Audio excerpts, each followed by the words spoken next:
कृमिकुलं चितं लालाक्लिनं विगन्धि जुगुप्सितं निरूपमरसप्रीत्या खादन् हरास्ति निरामिषं सुरपति स्वाहा पारस्वतम् विलोक्य न संकते नाही गणयति क्षुद्रो जंतु परिग्रह फलभूता।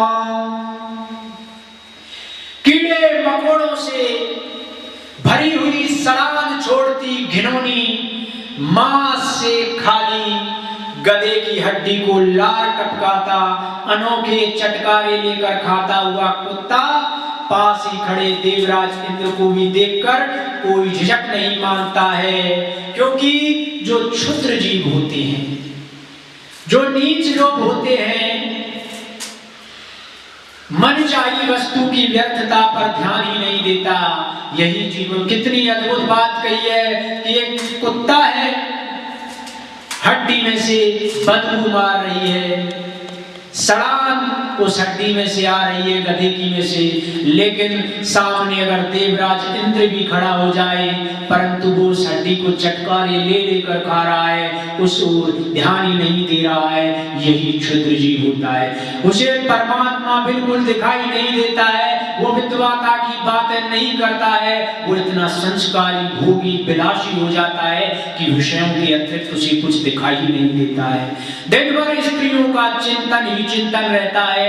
वो व्यक्ति उस कुत्ते की ही भांति है जो हमेशा स्त्रियों का चिंतन करता रहता है। सिरे सर्वं स्वर्गात् पशुपति सृष्टः क्षितिधरं महीध्रातु तुंगाद् वनिं नेष्य चापि जलधिं अधो गंगेयं सा पदमुपगता स्तोकमथवा विवेक भ्रष्टा नाम भक्ति विनिपाते सतमुखे। कवि भर्तृहरि कह रहे हैं कि जब व्यक्ति नीचता पर गिरने लगता है तो वो गिरता ही जाता है। जिस प्रकार गंगा जी स्वर्ग से शिव जी के सिर पर गिरी थी, शिव जी के सिर से पर्वत पर, ऊंचे पर्वत से धरती पर और धरती से भी समुद्र में जा गिरी, वही यह गंगा पतन की गहराइयों में क्षुद्र दशा को, नीच दशा को प्राप्त होती ही चली गई।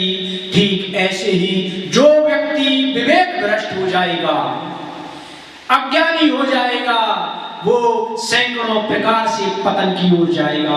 उसका पतन निश्चित है, क्योंकि एक व्यक्ति एक अपराध को छुपाने के लिए सैकड़ों अपराध करेगा, एक झूठ को छिपाने के लिए वो सैकड़ों झूठ बोलेगा, और यही उसके पतन का कारण बनेगी।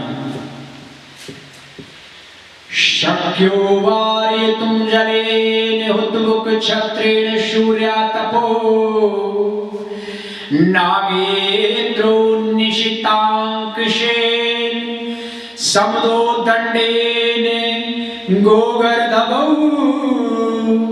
व्याधि भेषज संग्रहिश्च विविधै मंत्रै प्रयोगै विषम सर्वस्य औषधम् अस्ति शास्त्र विहितं मूर्खस्य नास्त्यौषधम्। भर्तृहरि बड़ी अद्भुत बात कह रहे हैं कि हर वस्तु का उपचार है, हर वस्तु का समाधान किया जा सकता है।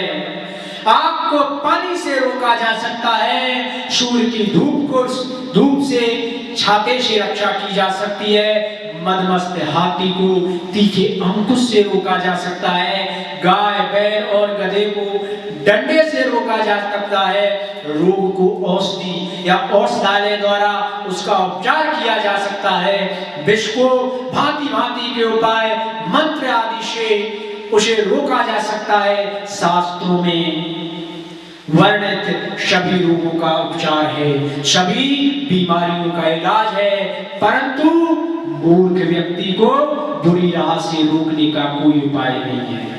जो मूर्ख व्यक्ति है वो सैकड़ों तरीकों से पथभ्रष्ट हो जाएगा। आप कितना भी प्रयत्न कर लीजिए, मूर्ख व्यक्ति मूर्ख ही रहेगा।